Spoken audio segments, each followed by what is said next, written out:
The chandeliers and the pearl marquee threw light like hush money too bright. To clean over the satin-backed chairs that reached in two white wings toward the stage. I stood at the threshold with my clutch tucked under my arm and a printed card between my fingers that said, "Family entrance" in silver script. The usher in a black waistcoat didn't meet my eyes when he blocked me with his forearm. "This way is reserved." He gestured toward the side door labeled vendors. A cool draft slid under the doors, carrying cardamom and rose from the dessert counter. The band rehearsed a line of Chennai, a bright ribbon of sound fraying in the vaulted ceiling. My name was on the invitation, embossed and centered. My name wasn't on the seating chart, which glittered on a gilt easel like a lie. I could smell the marigolds braided into the stage backdrop, heavy and green. I could hear the ice in someone's glass settle with a tiny click. I let the usher's hand remain where it was, as if his arm were the barrier and not the choices made by people who had once taught me to hold a spoon. The contradiction held for a beat. My sister's face on a 14-foot LED screen in a looped slideshow. My place in a hallway where servers in white gloves queued with tiny lamb sliders. No dramatics. No scene. I looked down at my phone where a text thread ended with a sentence from my mother. "Please keep tonight simple." My mother, who'd approved a stage backdrop in 4 tones of blush and denied my request for a table near the dais as if it were an extravagant ask. Simple now meant I wasn't on the plan at all. If reputation is a currency, the reception was an auction. Every glance bid. In the next minutes, you'll see how I balanced a ledger my family had scribbled on for years. How a seating card turned out to be more than paper, and how the hum of a ballroom air conditioner can be the most forgiving sound when a person tells the truth. I will show you receipt by receipt how I acted. Not because anyone deserved a spectacle, but because I promised myself that dignity would be my instrument. I won't shout. I'll use process and receipts.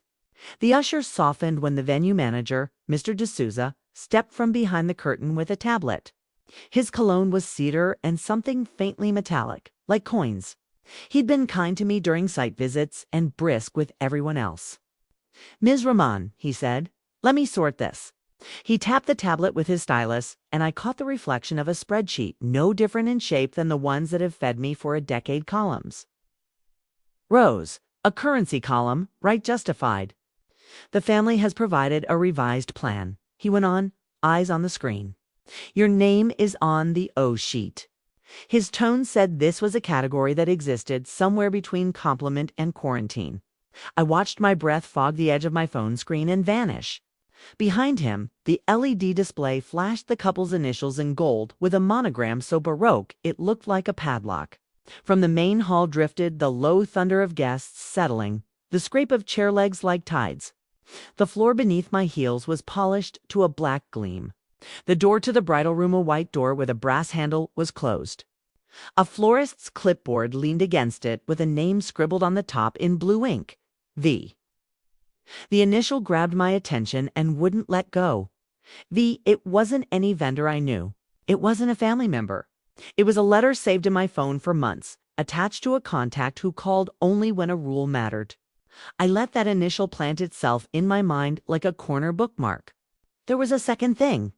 On the easel with the seating chart. Row after row of names wrapped around table numbers like a necklace that stops just short of closing. Between table 4 and table 6, the paper showed a small blank rectangle, perfectly white as if someone had handled it with a careless thumb and lifted ink from the surface. A place erased. The blank rectangle tugged at me with the same quiet intensity as the letter V, a paired absence and presence, a gap and an initial, a missing line and a hidden lever. Another gesture. My mother inside the hall, showing a woman in sapphire where to sit with her palms skimming the air. A motion I knew since childhood as her way of smoothing a wrinkle that wasn't there. I put my phone away. "Where would you like me?" I asked Mr. D'Souza, "so I'm not in your way." He did me the courtesy of pretending it was my choice. We both knew it had already been made. He pointed toward the side corridor. "There's a table by the service door," he said. "You can see the stage." In the corridor, the temperature dropped a degree. A line of vents breathed a low, constant hum.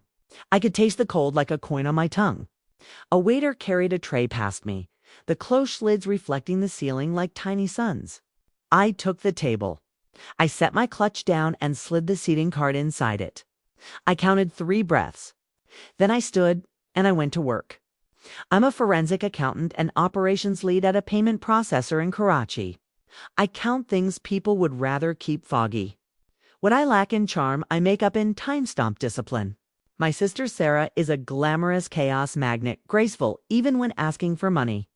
Our father died 3 years ago, leaving us a trust administered by our family lawyer, Ms. Qureshi, who is elastic with holidays and unforgiving with clauses. I had agreed, with conditions, to pay deposits to vendors and manage the flow for Sarah's wedding to Cameron, whose family, good people, have a taste for public abundance.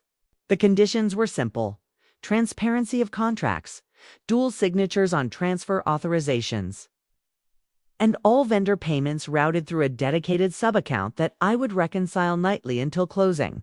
They all agreed with oblong smiles. We kept the sub-account at Crescent Bank. The manager, Mr. Reza, is a thin man with steady eyes who knows the difference between a cousin and a client. He prefers numbers that add up and people who don't shout. He did not attend the wedding.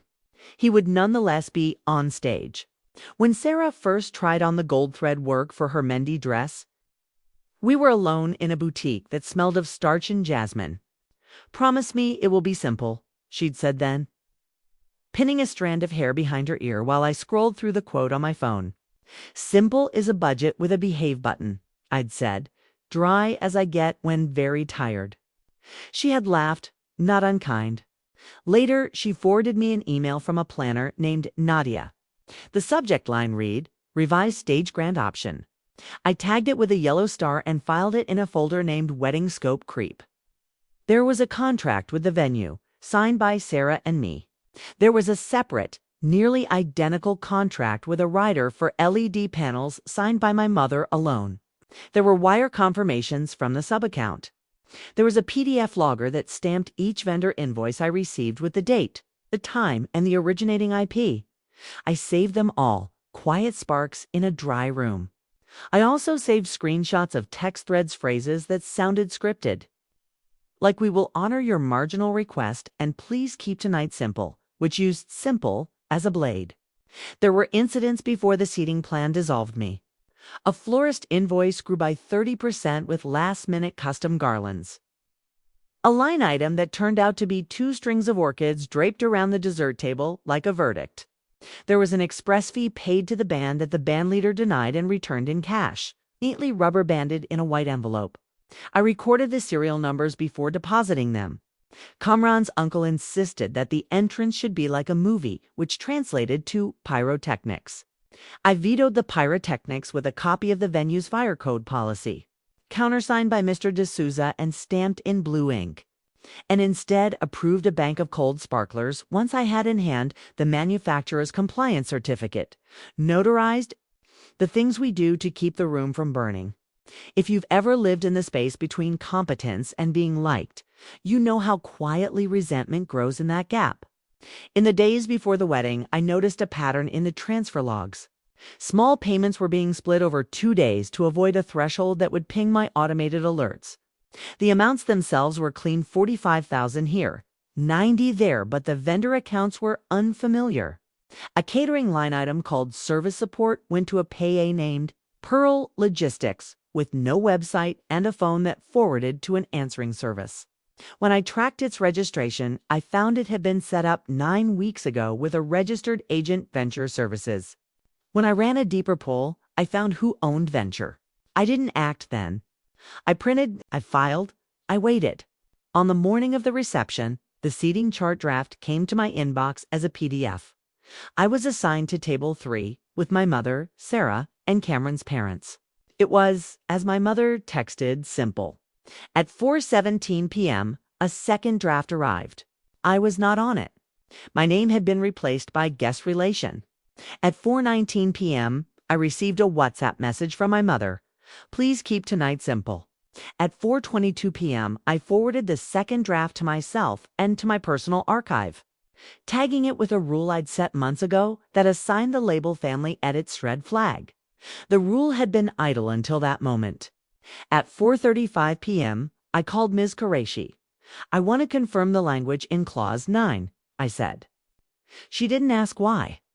She knew the thickness of my voice meant that if I was asking on a wedding day, it mattered.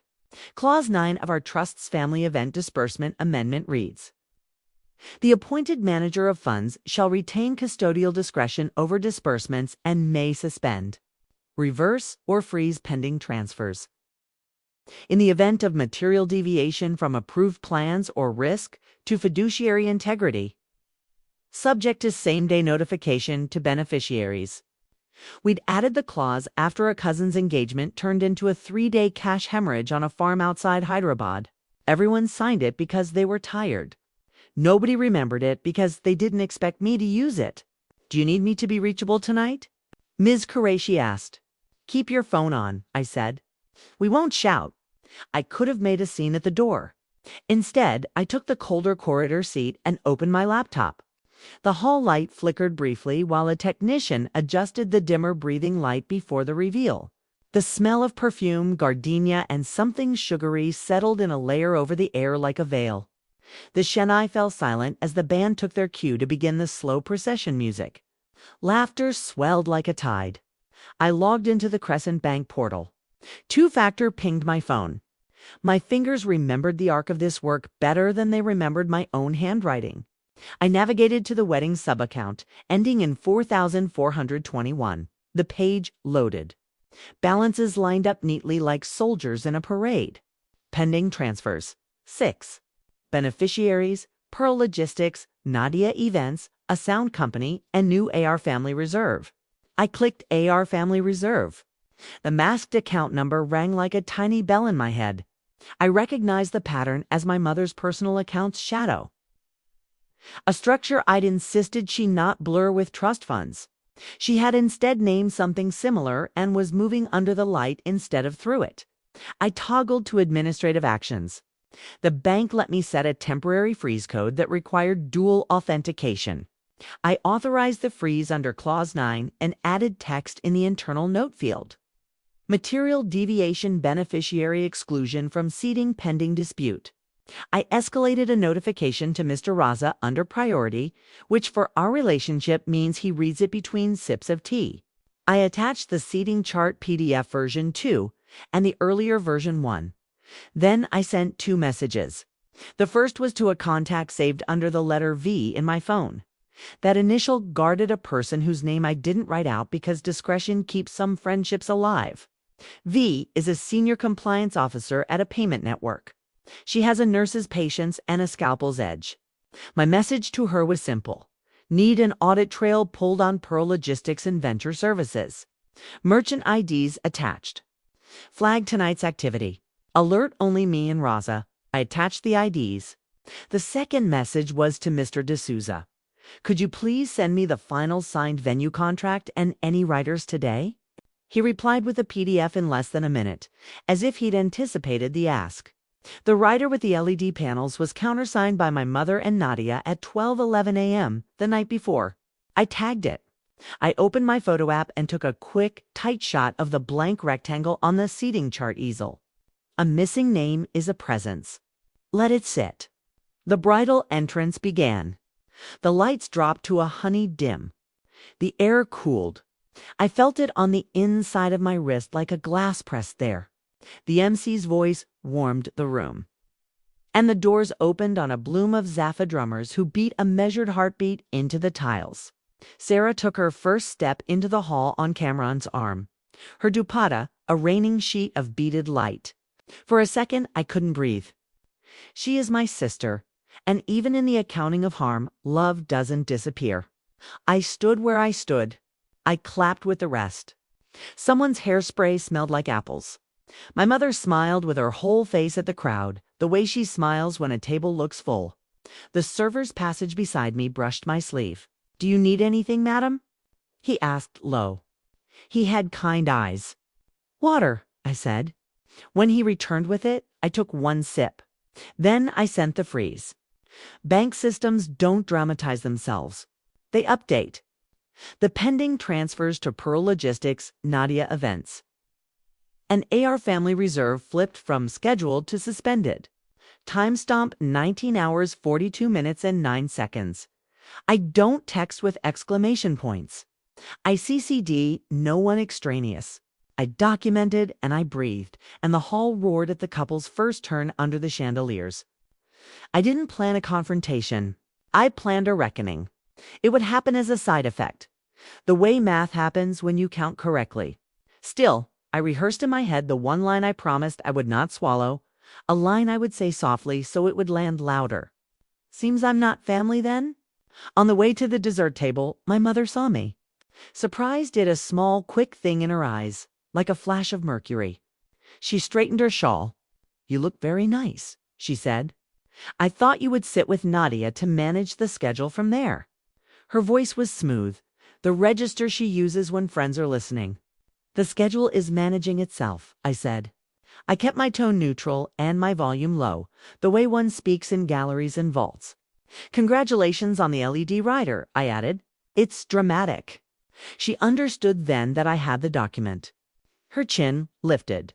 "Don't be difficult tonight, Amina," she said, with that private bite.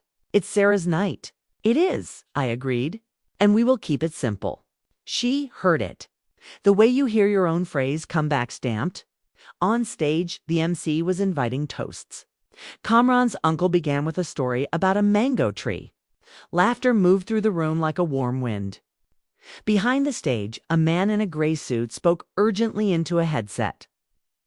The stage manager, his finger pressed against his ear. The LED flickered, a thin line of static like a lie breaking. I saw Nadia in that moment, standing near the far pillar in a sequined sari, mouth-tight, phone in both hands like a shield. She received a message, read it, and blanched. Her gaze lifted and cut across the room to mine. She held it because she had to. I lifted my glass of water to her as if to toast. She came to me with a smile that almost held.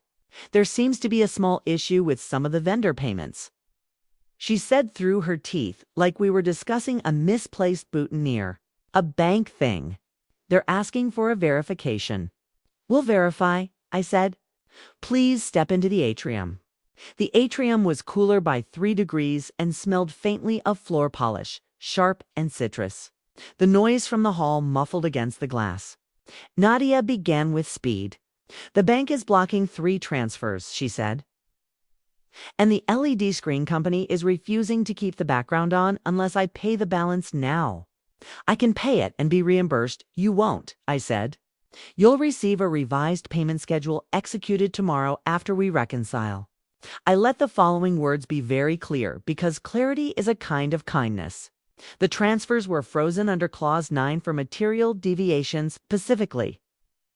My removal from the seating plan after I authorized the expense list.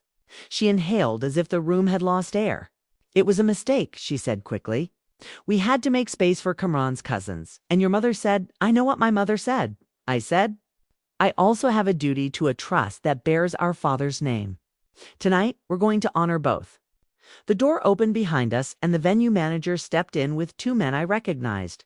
Crescent Bank's junior officer, sent by Mr. Raza with a portable verification kit, and V in a black dress with a lanyard tucked under her shawl like a secret. V's presence changed the temperature of the conversation more than the air vents could. She is small, and when she looks at you, nothing else in the room exists. "Amina," she said, her voice a velvet edge. "Let's walk the series." I handed her my phone. She connected a small device to the lightning port, a reader that pulled logs down to a private app. "Pro Logistics is a shell," she said without preface after a minute scanning. "It routes to a secondary wallet that has attempted to connect to your sub-account twice before and was denied. It's registered under Venture Services, whose agent is Kamran's cousin, Danish." She showed me the screen with a network diagram, lines like strings between names. Nadia V added, turning her head slowly. "I need you to confirm that you are not expecting this payment as an intermediary for a third party." Nadia's mouth opened. "No," she said. color high in her cheeks. I am not. I was told by Ms. Shabnam, my mother, that the logistics firm was handling last-mile tips for staff. V's eyebrow nudged up a millimeter. Last-mile tips, she repeated, tasting the absurdity like a stale sweet. The bank officer cleared his throat. We will require authorization from the account manager on record to release or maintain the freeze. He said, eyes on me. He had a paper form printed with lines for signatures. 'Cause even in 2025, our systems trust paper when it gets tense. I signed and I wrote the code in neat block letters. Rev -9. That code. Once recorded lets one person besides me lift it for 24 hours. That person is Mr. Raza. Everyone else could call the moon down and it wouldn't change the field. A hush like a sucked breath ran through the hall. We all felt the room tilt as the MC announced a small program delay. Program delays at weddings are normal. The hush had a different grain. It was the sound a crowd makes when it realizes the script is changing. I knew enough not to drag Sarah into the atrium in her beautiful dress. I texted her instead. I'm fixing a thing so you don't have to, I wrote. Dance, eat, smile. She replied with a heart. I could almost hear her laugh. I could almost hear the early morning teas we used to make in our pajamas. I could feel the scratch of the kitchen mat under my bare feet. Then my mother's number appeared. Where are you? She wrote. Guests are asking where you're sitting. I'm in the atrium, I wrote. Freezing unauthorized transfers. The typing bubbles came and went, came and went, like a tide that couldn't decide whether to bring a boat in or take it out. What I didn't know until that moment and learned in the next was that Mr. Raza had arrived on site. He is not a man who attends weddings, but he is a man who attends to the physics of risk. He appeared in the atrium with his tie slightly loosened. He greeted me first, then the venue manager, then V, then Nadia, in a clockwork that signaled that order had come to the room. We have a plan, he said. The freezes will hold while we verify identity on Pearl and reassess the family reserve transfer. In the meantime, the venue and the sound company will be paid from the trust's contingency line item, which I will unlock for 12 hours, conditional upon a lien on any excess expenses in the writer signed without co-authority. He spoke as if he were reading a gentle recipe. We'll keep the lights on and the music playing, he concluded. Tomorrow we resolve who sits where in the ledger. V looked at me and gave a short, private nod. The venue manager exhaled so slowly I could see his shoulders drop. Nadia swallowed. Thank you, she said. It is a rare and polite humiliation to be saved by the person you tried to sideline. It leaves a clean taste if you let it. We went back in. The chandeliers seemed warmer. The band resumed their measured joy. I took my place at the side by design, by choice now, with a view of Sarah at the head table where a blank rectangle of paper still waited on the easel like a small country on a map no one had claimed. A child laughed across the room. Her bangles clinked. The dessert chat smelled of tamarind and mint. I saw Kamran's cousin Danish near the far door, a phone held low, his smile too quick. He looked at me, misread my quiet, and smiled wider. During the father-daughter dance hours amended to a slideshow of our father at the beach.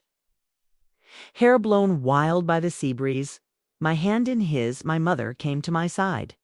The floor lights painted her cheeks the color of old coins. You embarrassed me, she said, very quiet. Her eyes shone with anger like a polished surface. You embarrassed yourself, I replied, just as soft. You signed a rider alone, tried to move money from a trust you do not control. And you wrote me out of a seating plan I paid for. This is me complying with what you taught me, to know the rules before I enter a room. She blinked. The eyelash glue held, then did not, on one eye. It was one seat, she said, a final smallness. I let the sentence stand in the cold air and watched it frost. And a family, I said. I let the gentlest line go, the one that had lived under my tongue all evening. Seems I'm not family then. The words did not echo. They landed like a stamp. I wasn't asking a question. She turned away because the music was ending and the room demanded her smile. V moved from a table across to squeeze my shoulder and then held out something small. A place card printed in the same silver script as family entrance. My name, D'Souza, found the box of extras, she said. He says a careless thumb lifted too, and then someone forgot to print again. She didn't add that someone had instructed that forgetfulness. She didn't need to. I took the card, its weight almost nothing. I slipped it into my clutch with the banking forms, the small square of paper a counterweight to the freeze codes. The scent of rosewater deepened as servers carried out the gulab jamun. The light above our table pulsed once, softly, as if it were breathing, and leveled out. There is a way a room resizes when the facts take their places. Eye lines change. The air loses a certain static. Kamran approached me with a face I recognized as a man preparing to unlearn. I didn't know, he said, and it was almost true. Tomorrow, I said, we'll discuss the meaning of family reserve in the context of a trust. He looked both chastened and grateful. Thank you for keeping the night whole, he said. For her. He glanced at Sarah. My chest lifted with something warm and heavy. Not unlike grief and not unlike pride. That's my job, I said, and yours now too. The toasts resumed. The mango tree story found its end. The dessert plates clattered lightly. The band took a risk and played an old film song too slowly, and the room leaned in and loved it. I returned to my small table and ate something sweet and dense and reassuring, alone and not alone. A server refilled my water with ceremony as if I were the guest of honor at a banquet only I could see, when the guests began to leave in twos and threes. The scent shifted from flowers and food to perfume and faint sweat and anxious skin. The LED screen dimmed to a standby blue. In that blue light, I drafted 3 letters, one to Pearl Logistics, requesting a complete ledger and canceling the pending agreement for service support. See Singh Venture Services with a citation of anti-commingling clauses. One to Nadia Events, rescinding any payment conditioned on unauthorized riders and executing a revised schedule with timed releases. And one to my mother with the subject line, Clause 9 Notice, written with equal measures of formality and daughterhood. Each letter included attachments, contracts, bank logs, screenshots, reversal emails, affidavits from the band leader regarding the express fee, and the frozen transfer records stamped with time. I set them to send at 8:00 a.m. I asked Ms. Qureshi for a slot at noon. She replied at 12:32 a.m. with a thumbs up and bring tea. Sarah and I hugged behind a pillar where no one was watching. I saw the atrium, she said, her voice muffled in my shoulder. I saw Mum's face when the LED flickered, and I thought, that's Amina's face. She pulled back, smiling with wet eyes. Thank you for keeping me out of it. It wasn't about you, I said. That's the point. She nodded wry. I owe you a chair, she said. We both laughed, small and unshowy. Tomorrow, I said, we'll inventory. The next morning, the city was gray with after-rain light, soft and diffuse, as if smeared with the heel of a hand. The house was quiet. I made tea, the cardamom pods releasing warmth that climbed into my nose like a memory. I opened the window and felt the moist air on my forearms like cool silk. The letters sent themselves. Reversal emails began to return with small beeps, confirming that the freezes had held. Mr. Raza called. We've enjoined the Pearl account pending ID, he said. Danish tried to call me 3 times last night. I did not take his calls.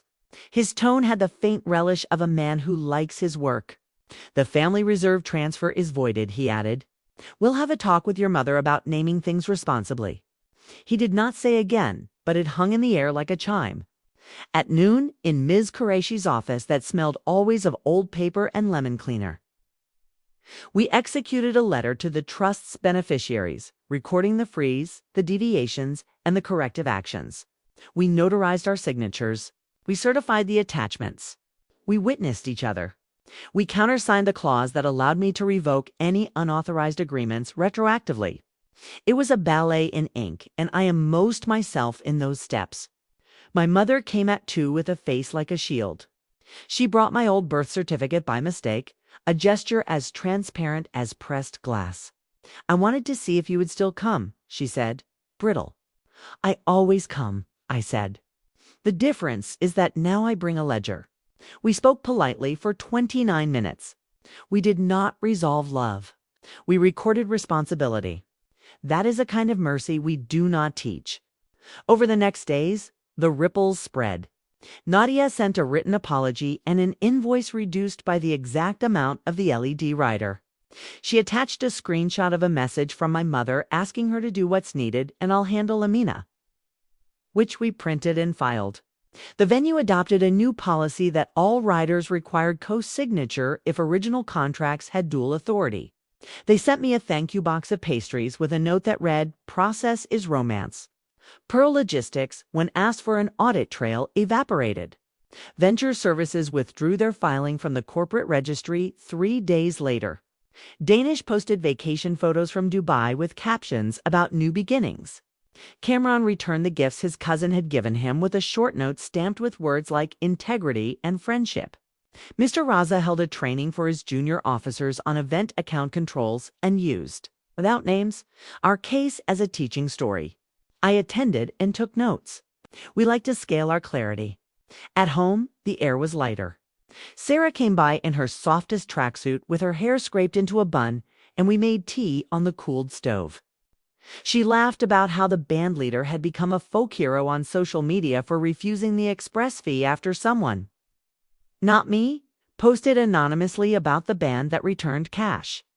We ordered samosas that came warm and oily in paper that leached into our fingers. We watched a dull TV show and said nothing much. Then she reached into her tote and handed me a small white envelope. The motif that had followed me since the bandleader rubber-banded his money and I printed the transfers.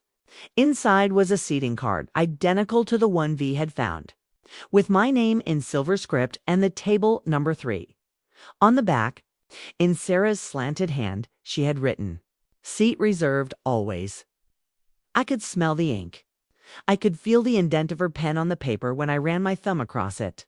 Sometimes process brings you to a door you didn't realize you'd close yourself. Sometimes you open it. A week later, I met V for coffee in a cafe with big windows that let the winter sun lie across the floor like a pale cat. She wore gray and smiled at the barista with a fondness that made him blush. "You were surgical," she said. "I just documented," I said. "No, you chose the right theater," she countered. "Side table, not the stage. And you froze the money in a way that allowed the celebration to continue. That's rare." I shrugged. "If dignity isn't useful, it's decor," I said. She laughed and wrote that down in her notes app. "You know," she added, "you're allowed to choose mercy or justice or both." "I chose accounting," I said. "The rest will have to learn to live in it." She raised her cup. "2 ledgers," she said, "and 2 chairs. In time." The blank rectangle on the seating chart found its echo in other places. A charity board. I serve unvoted to change its expense. Authorization policy. With a motion I drafted and the chairwoman read out with a precise smile.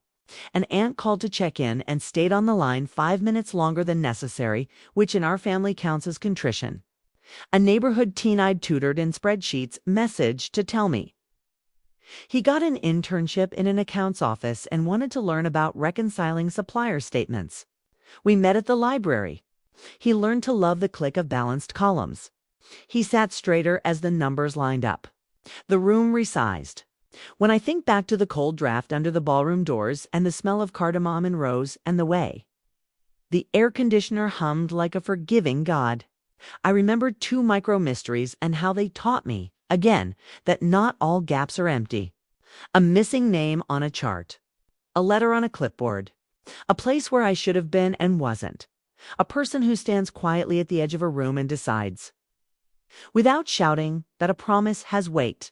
My signature line returns to me sometimes when I pass a mirror or a boardroom table or a dining chair. Seems I'm not family. Then, each time now, it means something different. It is not an exclusion.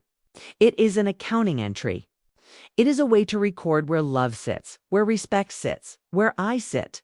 always at my own table when necessary, with my own chair carried under my arm like a folded map. I still keep the seating card in my clutch, behind 3 freeze codes and a worn photograph of my father standing in the surf with his trousers rolled to his knees. On quiet nights, I take it out and run my thumb over the silver script. It catches the light like a coin, a small, real thing. When the city hums with weddings and sirens, when the air smells like fireworks and sugar, when people choose performances over agreements, I remember the atrium and the extra place card and the clerk's blue stamp that made a clause more than words. I remember how my hand didn't shake when I signed. I remember that you can serve a letter and a dessert on the same night, and both can be sweet in different ways. Years will pass and the stage flowers will be compost, and the LED screen will be a relic in a storage room smelling of dust and old velvet. The ledger will remain. Not because I love the ledger more than the people, but because the ledger is what lets me keep loving them without being erased. In this life, the quiet wheel turns us all. I learned to oil it, to name the squeaks, to file the bolts, to reverse it when it spins wrong. When people say I am cold, I invite them to step into an atrium and breathe the citrus polish. Air with me and feel the pulse of a room resume when someone does her job. When they say I am difficult, I hand them a pen and ask them to countersign a promise. When they say I am family, I set a chair and a plate and a spoon. Recorded, witnessed, certified. If my story helps you claim your chair with dignity and receipts, share it with someone who needs a quiet plan. If you want more justice stories written like this, calm, surgical, and true to process, follow along and pass it on.